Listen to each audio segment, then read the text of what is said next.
Good morning class. आज हम chapter 2 अर्थव्यवस्था एवं उसकी केंद्रीय समस्याओं के अंतर्गत एक नए टॉपिक के बारे में जानेंगे और वो टॉपिक है उत्पादन संभावना वक्र, प्रोडक्शन पॉसिबिलिटी कर्व। इसका शॉर्ट फॉर्म है पीपीसी।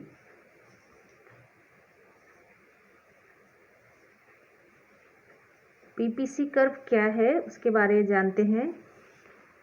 किसी भी अर्थव्यवस्था में अपनी आवश्यकता के अनुरूप ही जितने भी उपलब्ध उत्पत्ति के साधन हैं उनके आधार पर जो भी विकल्प होंगे उत्पादन के उसको निर्धारित करना होता है।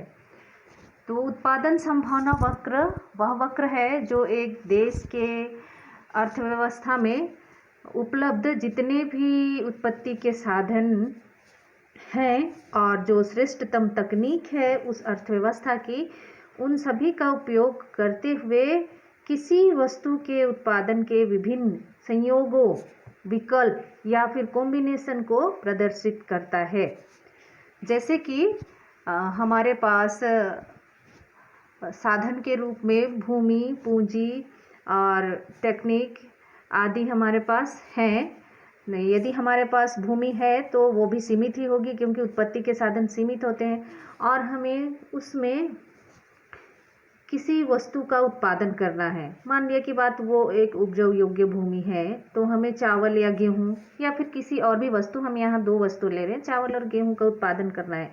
तो क्या क्या कॉम्बिनेशन उसमें उत्पन्न होंगी, क्या क्या विकल्प होगा, क्योंकि हमारे पास साधन सीमित है इसीलिए हम पूरे में एक ही चीज़ वस्तु का उत्पादन नहीं कर सकते या फिर एक ही में दो वस्तु का एक साथ उत्पादन को हम नहीं बढ़ा सकते। तो हमारे पास विकल्प होंगे, या तो हम उस भूमि पर 80% चावल की खेती करें और बाकी 20% भाग गेहूँ की खेती करें। ये हो गया पहला विकल्प या कॉम्बिनेशन या संयोग। दूसरा हो सकता है कि 50-50% हम करें चावल और गेहूँ का उत्पादन। तीसरा हो सकता है कि 10% चावल का और 90% गेहूँ का। तो इस तरह से हमें बहुत सारे विकल्प मिल जाएंगे। तो ये जो विकल्प हम लोगों को बताता है वो उत्पादन संभावना वक्र ही बतलाता है। और उत्पादन संभावना वक्र को दूसरे नाम से हम जान सकते हैं, वो है वस्तु रूपांतरण वक्र। कहीं कहीं पर आपको वस्तु रूपांतरण वक्र के रूप में भी दिखाई देगा। नेक्स्ट है, हम जानेंगे पीपीसी की मान्यताएं, मतलब कि जो प्रोडक्शन पॉसिबिलिटी कर्व है उसने किन किन बातों को मान्य दी है, किन किन बातों को माना है। तो सबसे पहली मान्यता है कि संसाधनों का पूर्ण एवं कुशलतम प्रयोग किया जाए। जितने भी उत्पत्ति के साधन हैं उन सभी का वस्तुओं के उत्पादन में पूरी पूर्णता एवं कुशलता से होना चाहिए। सेकंड है, जो भी उत्पत्ति के साधन है केवल दो ही वस्तुओं के लिए उत्पादित किया जा सकता है। मतलब जो भी उत्पत्ति के साधन हमने लिए हैं उससे केवल दो ही वस्तुओं का उत्पादित किया जा सकता है पीपीसी की मान्यता के अनुसार। और नेक्स्ट है, संसाधन सभी वस्तुओं के उत्पादन में एक समान नहीं होते हैं। हम सभी उपभोक्ता बहुत सारी वस्तुओं का उपभोग करते हैं। तो यहाँ पर कहता है पीपीसी कर्व ने मान्यता दी है कि उन सभी वस्तुओं के उत्पादन में जो उत्पत्ति के साधन है वो अलग अलग होंगे, एक समान नहीं होंगे। फोर्थ है, जो भी टेक्निक का स्तर है उसको स्थिर मान लिया गया है। जो उत्पादन हम कर रहे हैं दो वस्तुओं का, उसमें जो तकनीक यूज किया जा रहा है उसको स्थिर मान लिया गया है। उसको ना बढ़ाया जा सकता है ना कम किया जा सकता है। अब हम जानेंगे उत्पादन संभावना वक्र कैसा होता है। उत्पादन संभावना वक्र कैसा होता है इसको जानने के लिए हम लोगों को एक तालिका या टेबल की आवश्यकता होगी। यहाँ पर मैंने टेबल दिया है जो 4 कॉलम में बटा हुआ है। पहली में है संभावनाएं। संभावनाएं अर्थात विकल्प। विकल्प बहुत सारे भी हो सकते हैं। यहाँ पर कितने 1 2 3 4 5 6 विकल्प दिए हुए हैं और यहाँ दो वस्तुएं ली गई हैं, सरसों और गेहूँ। यहाँ पर फोर्थ जो कॉलम है सीमांत अवसर लागत। सबसे पहले हम उत्पादन संभावना वक्र को जानने से पहले जानेंगे कि सीमांत अवसर लागत और अवसर लागत क्या है। अवसर लागत का मतलब होता है किसी साधन के दूसरे सर्वश्रेष्ठ प्रयोग का मूल्य को अवसर लागत कहा जाता है। या फिर हम कह सकते हैं दो अवसरों में किसी दूसरे अवसर की हानि के रूप में पहले अवसर का लाभ उठाने की लागत को अवसर लागत कहा जा सकता है। यहाँ पर हम एक उदाहरण से समझ सकते हैं, यदि किसी व्यक्ति को दो नौकरी एक साथ प्राप्त मिलती है और पहले वाले की सैलरी है 20,000 और दूसरे वाले की सैलरी है 25,000, तो जाहिर सी बात है कि जो अगर वह समझदार व्यक्ति है तो ज़्यादा सैलरी वाली नौकरी को वो पसंद करेगा, जैसे 25,000। तो ये जो 25,000 की नौकरी है उसको पाने के लिए उसने 20,000 का त्याग किया, मतलब कि 20,000 को छोड़ दिया। तो वो जो 20,000 की लागत है वो उस व्यक्ति के लिए अवसर लागत है। नेक्स्ट हम जानेंगे सीमांत अवसर लागत क्या है। Marginal opportunity cost, MOC short में। सीमांत अवसर लागत एक वस्तु की कुछ अधिक मात्रा उत्पादित करने के बदले में दूसरे वस्तु की कुछ मात्रा को हम लोगों को छोड़ना पड़ता है, ये हमने जाना अभी, और इसी छोड़ी गई दर को हम लोग सीमांत अवसर लागत कहते हैं। और इसे निकालने के लिए हम लोग उत्पादन में वृद्धि की मात्रा बटे उत्पादन में कमी की मात्रा हम लोग फॉर्मूला लगाएंगे तो हम लोगों को मिल जाएगा सीमांत अवसर लागत। अब हम पहले के टेबल पर चलते हैं। हमने जान लिया कि अवसर लागत और सीमांत अवसर लागत क्या है। इस टेबल में देखिए, यहाँ संभावनाएं दी गई हैं। सेकंड और थर्ड में वस्तुएं हैं और लास्ट में सीमांत अवसर लागत है।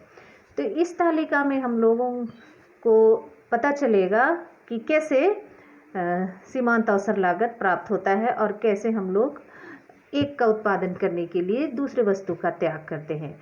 हमने यहाँ पहले वाले विकल्प में देखिए सरसों का 0 उत्पादन किया है, मतलब नील, कोई भी उत्पादन नहीं किया है और सभी जितने भी उत्पत्ति के साधन है हमने वहाँ लगा दिया है सिर्फ गेहूं के उत्पादन में, जहाँ पर कि 30 इकाई की उत्पादन हो रही है गेहूं की। अब वहाँ पर हमने किसी का त्याग नहीं किया, इसीलिए सीमांत अवसर लागत जो है वो कुछ भी नहीं होगा या फिर 0 होगा। नेक्स्ट हम जाएंगे सेकेंड विकल्प में, तो हम देखेंगे सरसों की 1 इकाई बढ़ा रहे हैं, तो हम लोग क्या करेंगे, ये जो गेहूं की इकाई है उसको कम करेंगे, तभी हम सरसों की इकाई बढ़ा पाएंगे। तो यहाँ पर 30 से हम गए 28 गए, तो कितना इकाई का त्याग किया हमने, 2 इकाई का। तो जो छोड़ी गई इकाई है वो हो जाएगी सीमांत अवसर लागत। नेक्स्ट अगर विकल्प में हम जाएंगे 2 इकाई सरसों को प्राप्त करने के लिए हम लोगों ने गेहूं की 4 इकाई अर्थात 24 इकाई का उत्पादन किया, तो ये जो छोड़ी गई दर है यहाँ पर वो दर हो जाएगी आपकी सीमांत अवसर लागत। अर्थात तीसरी संभावना में हमें 4 इकाई सीमांत अवसर लागत प्राप्त हुई है।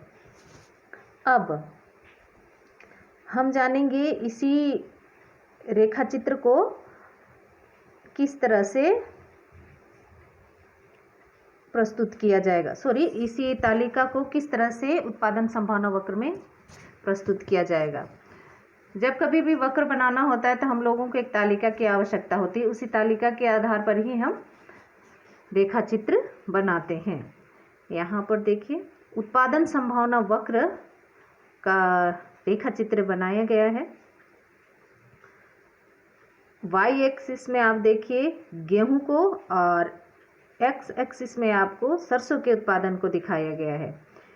अगर हम सरसों का उत्पादन 0 कर रहे हैं तो गेहूं की उत्पादन कितना होगा, 30 होगा। और यदि हम सरसों का उत्पादन में वृद्धि कर रहे हैं, मतलब 0 से 1 इकाई में वृद्धि कर रहे हैं तो हमें गेहूं के उत्पादन में क्या करना होगा, कमी करना होगा, कुछ तो कमी करना होगा। यहाँ हमने 2 इकाई कमी की तो कितना हो गया, 28 हो गया। इसी तरह यहाँ पर हमने सरसों के उत्पादन को बढ़ाया है और गेहूं के उत्पादन में कमी की है। अगर हम ये दोनों y एक्सिस और x एक्सिस को मिला देंगे तो हमें इस तरह उत्पादन संभावना वक्र प्राप्त होगा। AF ये है उत्पादन संभावना वक्र जो ऊपर से नीचे गिरती हुई दिखाई देती है। अब हम जानेंगे उत्पादन संभावना वक्र की विशेषताएं। उसकी 2 विशेषताएं हैं। पहली विशेषता है पीपीसी कर्व का ढलान नीचे की ओर होता है। कभी कभी एक क्वेश्चन आता है कि उत्पादन संभावना वक्र नीचे की ओर ढाल क्यों होता है, तो इसका आंसर आप यहाँ पर भी लिख सकते हैं। ऐसे भी जो पीपीसी कर्व का ढलान है वो नीचे बाएं से दाएं की ओर होता है और इसका कारण ये होता है कि जो भी हमारे पास उपलब्ध संसाधन है उनका पूर्ण रूप से और कुशल रूप से प्रयोग होता है और इस स्थिति में हम लोग 2 वस्तुओं को एक साथ नहीं बढ़ा सकते हैं, किसी एक ही वस्तु को बढ़ा सकते हैं। इस स्थिति में एक वस्तु का अधिक उत्पादन होगा और दूसरी वस्तु के उत्पादन से संसाधनों को हटाकर ही हम लोग उत्पादन कर सकते हैं।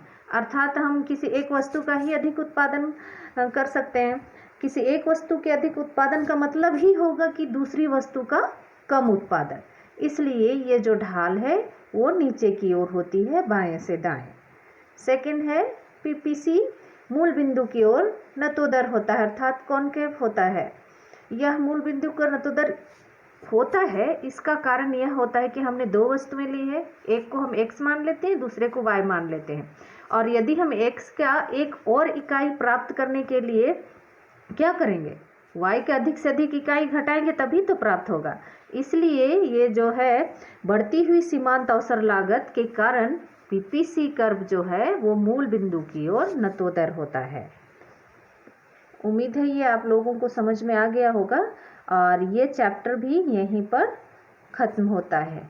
नेक्स्ट चैप्टर हम नेक्स्ट डे देखेंगे। Thank you.